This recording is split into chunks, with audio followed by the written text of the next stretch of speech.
The depression of the 1930s in New South Wales had a devastating effect. It was a period of enormous social and economic deprivation. It was a period also of political dislocation and polarisation. A quarter, perhaps even a third of the workforce was unemployed. You had homelessness, evictions, but you also had political polarisation too, both left and right. There was a sense of the whole economic and political and social system being under an unprecedented pressure, and it was devastating for many people at the time, and it was remembered as a devastating trauma for decades afterwards. This was an experience that totally shaped the lives of whole generations of people in New South Wales. Well, Jack Lang was the leading Labor politician in New South Wales of the 1920s and 1930s.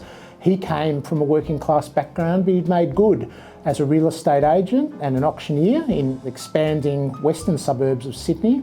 He was by no means in the early days a radical Labor politician, but he acquired radical allies, and certainly by the mid-1920s when he first became Premier, he was regarded as a left-wing figure. And when he became Premier for the second time in 1930, he became a rather frightening figure for many Conservatives and people of the middle classes as the Labor Premier, an adventurous Labor Premier who came to office with quite a radical program and a determination, even in the Great Depression, to implement it.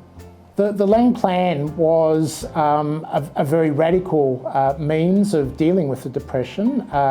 What he was basically arguing for was a suspension of payments on New South Wales's overseas debt, a suspension of interest payments, a kind of default was the term that was being used at the time.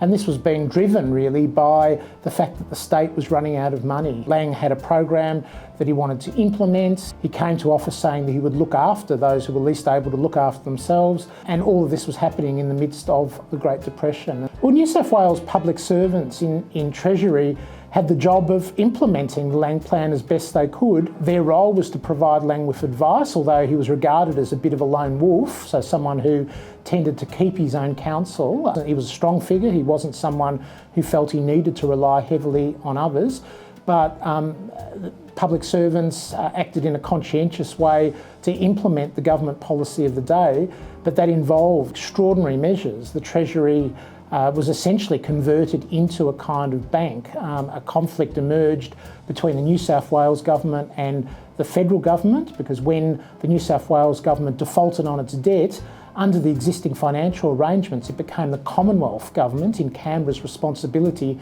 to pay the shortfall and then to try and recover what monies they could from New South Wales. And so this inevitably led to very difficult circumstances for New South Wales Treasury officials, who were placed in the difficult position of trying to prevent the Commonwealth from coming in and actually acquiring the New South Wales's money as a result of those defaults. In early 1932, a new federal government came to power in Canberra, the Lions United Australia Party government, a non-Labor government, and it took a much stronger hand against the Lang government than the previous federal Labor government in Canberra. And one of the things that it was determined to do was to ensure that it would collect the cash that New South Wales wasn't paying in its interest rates. It passed legislation to strengthen the federal government's hand, and the response of the New South Wales government was to go and withdraw large amounts of government money from the private banks and transfer it into the vaults in Treasury in Bridge Street. And so the job of the public servants was basically to go into the banks with suitcases and government cheques and to fill those suitcases with money and take them back to Treasury so that the federal government couldn't get its hands on the money.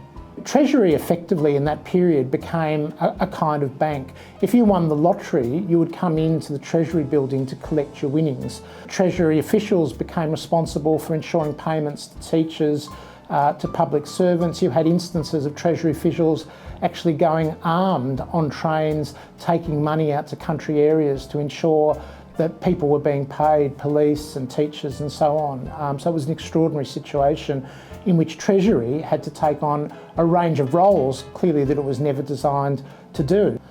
So Lang always had a really solid core of supporters in Sydney in particular, amongst Labor diehards, but certainly as the level of disorder and chaos developed and I guess the general sense of irregularity around a lot of these financial issues occurred. His popularity did decline, and there was great fears, I think, among the middle classes, perhaps the better off working classes, that the state was descending into a kind of chaos, and you had paramilitary organisations arming and drilling, the most famous and high profile of those being the New Guard here in Sydney, but you also had secret organisations called the Old Guard in country areas preparing for the possibility that they might have to take power. So there was a general sense of chaos that certainly led to a decline in Lang's popularity and really formed the basis, I think, for his eventual downfall. So the Lang government was dismissed by the governor. Many Australians think that the only time this has happened is 1975 with John Kerr and Gough Whitlam, but in fact there was a kind of precedent in May 1932 when Governor Philip Game on the 13th of May dismissed Jack Lang. It was very different from 1975 because Philip Game made it pretty clear to Lang that if he didn't mend his ways he was going to dismiss him, and the pretext for that, the reason that Game gave for having dismissed Lang, was that the government had given an illegal order to New South Wales public servants really about the control of those funds that properly belonged to the federal government. So in the wake of Lang's dismissal and then the election of June 1932 that saw the United Australia Party victorious in a landslide, there was a lot of repair work to be done. I mean, relations between the New South Wales and federal governments were very poor. Relations between Treasury officials in New South Wales and their counterparts in Canberra had also been, as you would expect, very difficult. And so there were a lot of relationships like that that needed to be mended.